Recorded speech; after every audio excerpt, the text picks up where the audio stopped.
Just past Hillsville, tucked away in the hills, is Don Valley.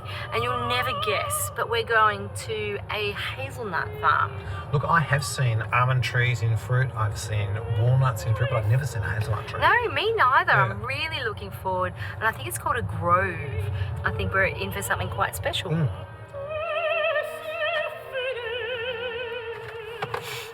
Brilliant. This must be Eddie. Yes, Hello, hi. I'm Karen. How you doing? Meet you, Karen. Richard? Richard, welcome to Hillendale. It's my little secret spot that I'm opening up to everyone else. Secret, definitely. I mean, you're in the middle of the forest here. That is the good thing about this valley. The way that we sit down in this beautiful tempered rainforest sets the nuts perfectly in winter. So it is the ideal climate for hazelnuts. Who would have thought? Yeah, just that special little pocket. Well, Eddie, we'd love to have a wander through the orchard and maybe we're at the right time of year for some hazelnuts. Yeah, you're very lucky. They're dropping now. So there's a nice patch we can go through. It's a little bit hilly, so I can offer you a ride. I'd love a ride. Can you offer me a ride? Oh, only one seat, so you're probably a little bit better to walk. Look, it's a little stroll up the hill. We'll see you there, Rich. Okay. You owe me one, Karen. Ah. It's good exercise. Oh, come on. See you up there, Rich?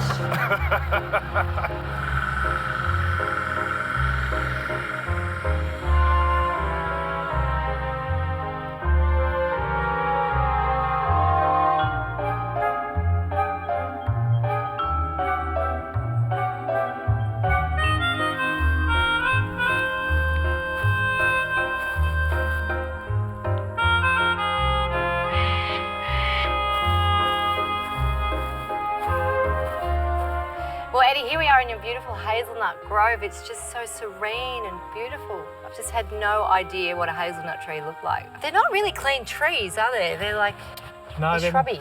No, they're more of a shrub, but you have to train them into a tree. As you can see, I haven't quite done as much as what I could have here. It's 600 trees doing everything by hand. There's only so many hours in the day.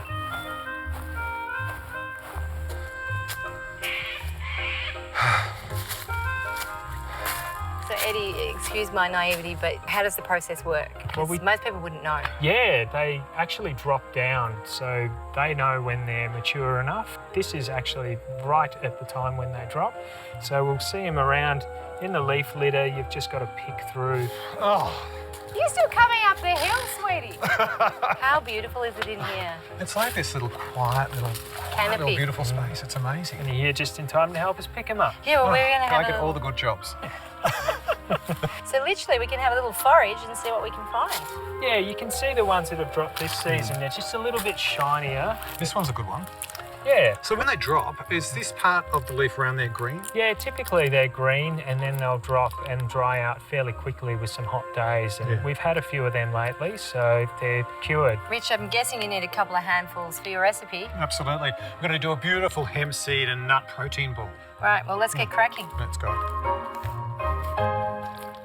Well, Rich, the Don Valley's really turned it on for us today. It's a magnificent setup for our kitchen. And we came in search of hazelnuts. So, look, here's our hazelnuts here.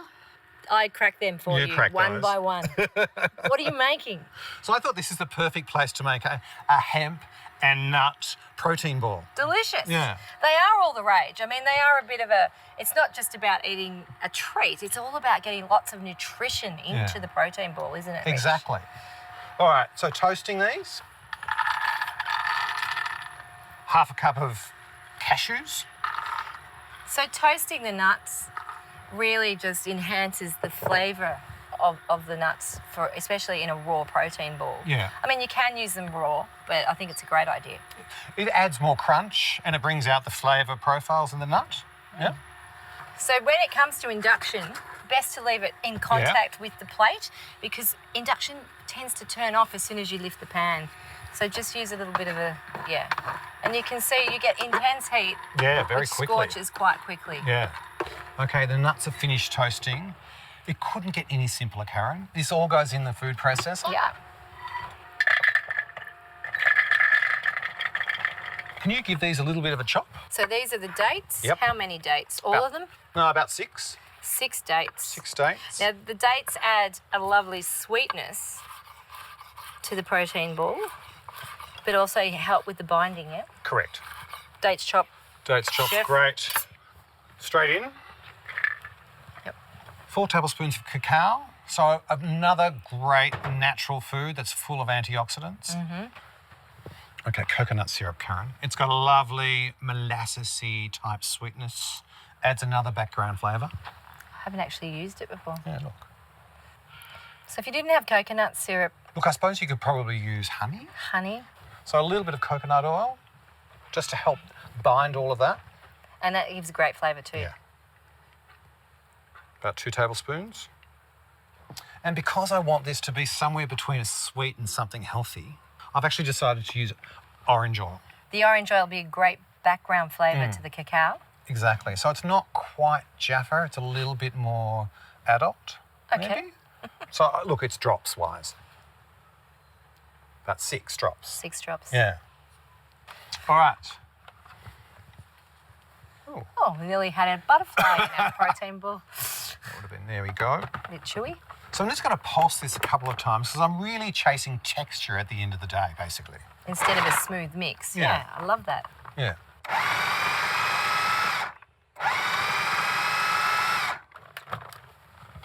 Okay, now the 2 last ingredients that add a great nutritional element to the actual nut ball. What do you got? I've got Outback Harvest teff. I've heard of it, but I haven't cooked Yeah. with it, or it's a really quite a mealy grain, isn't it? Yeah, so 2 tablespoons of that. It's actually a seed. Oh, Yeah. And it's a great source of calcium. really? Yeah. Okay, and last but not least, my soul seeds hemp seed. Oh, wow. Now, I haven't cooked with these. Yeah. Well, they're wonderful. You can add them to smoothies. You can actually toast them up with a little bit of pepitas and sprinkle them over salads. But we're going to put them in the protein ball just to take it from being something sweet to something highly nutritious. So, quick blitz.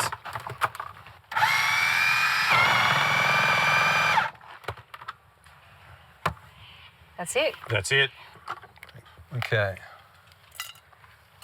So we started with the hazelnuts, we've got the cashews, the dates, coconut syrup, orange oil, coconut oil, teff, hemp seeds. You can't go wrong with these protein balls. Okay, so there we have it, Karen. So all that's left to do now is to form them into small balls, roll them in coconut, and the finishing touch, a little bit of orange rind when you roll them. Okay. Okay.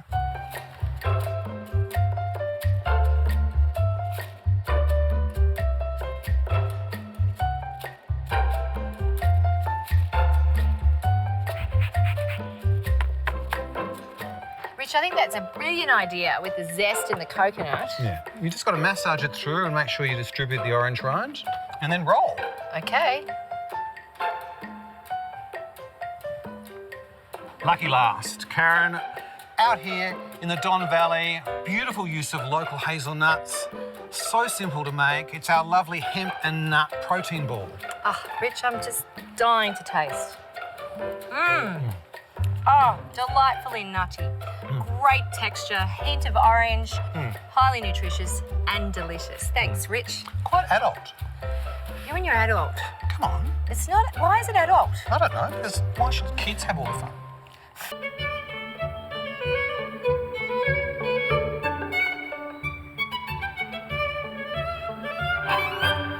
Look, I heard you were making a bit of a pasta today with Barilla. I am. Yeah, so I Pasta thought- salad. A little bit of oil. Definitely need that. Can never have too much Cobram extra virgin olive oil. And look, I found these. Ah, Basil infused tuna. I thought you might be able to do something with them. well, I am making a pesto, so maybe I could add them in. So we just need a handy food processor, or you could use a blender. Now, I'm using a lot of ingredients you recognise. They're not always in a pesto, so to speak. This is not a traditional one. No, absolutely There's not. not bunches of basil and stuff going in. Yeah. I am putting some green olives in, about 2 tablespoons of capers, that lovely salty brininess. The green olives, again, salty brininess. Chilli, Chili, green chilli. A hint of garlic. Yep, nice. 2 cloves, in fact, going in raw. And a tin of artichokes. Nice. Drained from the brine, just sliced up. So they'll go in first. And instead of basil, I'm going to use some kale. Now there's a bunch here. It's been pulled off the stem. Yeah. It's already been blanched. Bring a pot of water to the boil, add some salt, throw it in for about 2 minutes, then drain it So off. it's wilt Refresh out. it, and Yeah. it's bright green. Yeah. Chop over it and throw it in. It's all so fantastic. It's got lots of fibre. It's a real great prebiotic food. I mean, I love the fact that it has the vibrant colour, but it is so good for you.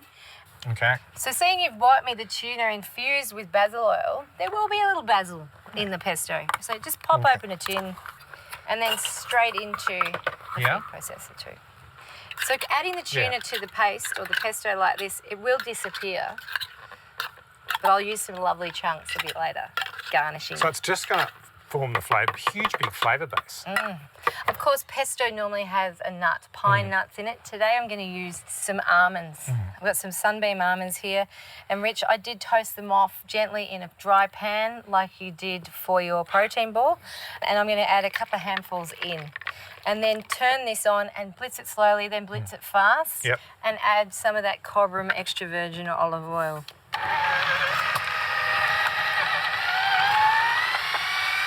Okay, I think you're ready. Thank you.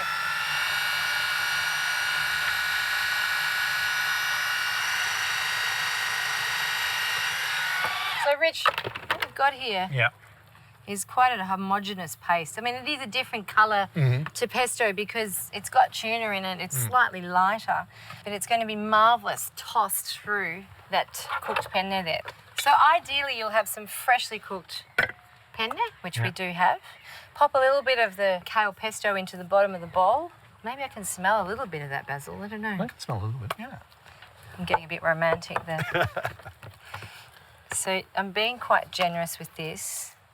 Right, got the cooked gluten-free Barilla penne straight in on the pesto that I've got here. All right. You So do I how think much? we'll only use one on Got that. enough? Rich, it'd be great if you could chop over a few of those nuts, if you wouldn't mind, because I'm seeing a garnish. I've got a garnish coming to me. I'm seeing garnish also. Yes. And then toss the cooked gluten-free Barilla penne through, and you can see it's coating it brilliantly. And there's a lot of flavour I in can't this wait to kale try pesto. this. Such a great idea. So I'm going to pop this into the bowl. Look how pretty that's looking. A green pasta salad is something that I would gravitate towards. Now, do you want me to chop some of this up? Well, I was thinking maybe just tear Yeah. and garnish like this. And you can see how quickly this has come together as a meal.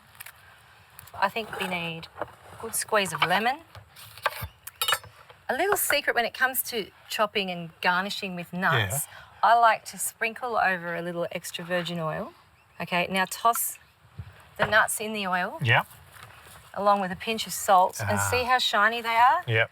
and delicious. So appetizing. Just a little hint on presentation. That's why I love cooking with her. Okay, so we'll just sprinkle a few over. Rich, this is a pasta salad to die for. It's a kale, almond and tuna pesto with penne. And it's a salad, but you could eat it as a hot pasta as well. You know, if you're right with that at a picnic, you'd be a winner, I reckon. You'd be very popular. Yeah. And if you wanted to take it to another step, maybe introducing some cheese for those who can enjoy a goat's cheese. Or you could have a barbecued whole goat served with that. You could have a whole barbecue goat. And serve, You and that could. would take it to the next level. You really could.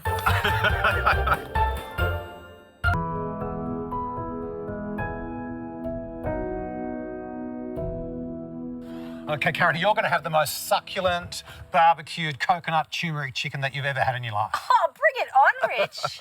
That sounds delicious. What are your secrets? Now, this is the one secret is a little bit of a brining liquid. Yeah. So it's a lot of salt. So you've got about a litre of hot water there or Yep. so? Yep. About 60 ml of coconut syrup. So that's the sugar aspect to it. Okay, for the spice, 2 tablespoons of coriander seed.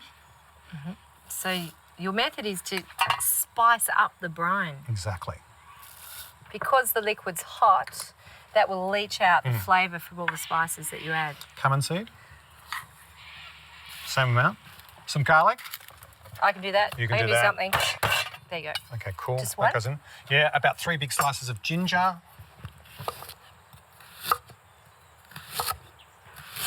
Beautiful ginger. Fresh. Okay. Another aromatic moment. Fresh turmeric. I love it because it's got this wonderful citrus background to it.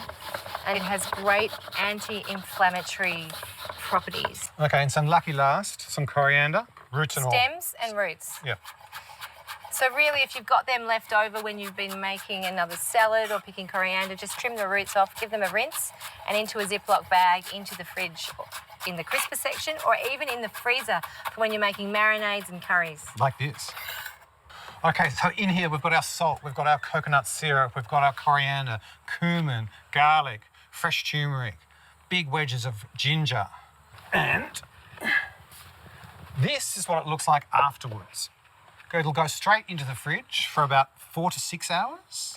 Or you could even do it overnight, Yeah. couldn't you? All right. A little bit of a roasting stand, Karen. Ah, So it's a bit like the old beer can where the 70s where you just sort of slung it over it. you this mean is a little... when you literally sit the beer can there Yeah. and put the chicken Over on the beer can. Yeah. And the so it idea would roasts, be... steams. Ah. Yeah, so this is a little bit of a more modern version. Pop a little bit of the brining liquid in here. So you're still going to have those lovely aromatics going or steaming the inside of the chicken and keeping Yep. it lovely and moist whilst it's cooking. Okay, and you've got to take this out. Ooly dooly. Ooly dooly. It's had a suntan. You can go straight on here. So what I want to do now, Karen, is I want to rub that completely with coconut oil. You can either use a brush or you can get in there and get dirty and use your hands. Get it all over the chicken, wings. So you're doing this for colour and flavour? Yep. Here's the dubious bit of trying to get the chicken over the bowl. Okay, please do not laugh at this point. We did this last year. Surely it's not that funny. All right, we did it. Voila! Voila. Beautiful. I'm not laughing, Rich. That's not funny, especially on TV. It is funny. You did a All right, you've got great to- job. You've got to chuck everything and make sure it's like, nicely going to sit down there when it roasts. At home, you can do this in the oven, but since we're here in the beautiful Don Valley and we're outdoors, I'm going to give it a go on the barbecue. So I've got one side of the barbecue that's on and one side that's not. Put the chicken down. Which side are you putting it on? So you don't put it on the side with the heat, put it on the side with the not heat. So when you close the lid, it turns it into an oven. Well, you learn something every day, don't you? And that's going to take 45 minutes to an hour, and then keep on basting it as it's cooking. Yes. And Does it need it? Like, can you set and forget, or do you need you to come back? could. I like meddling with food. I know.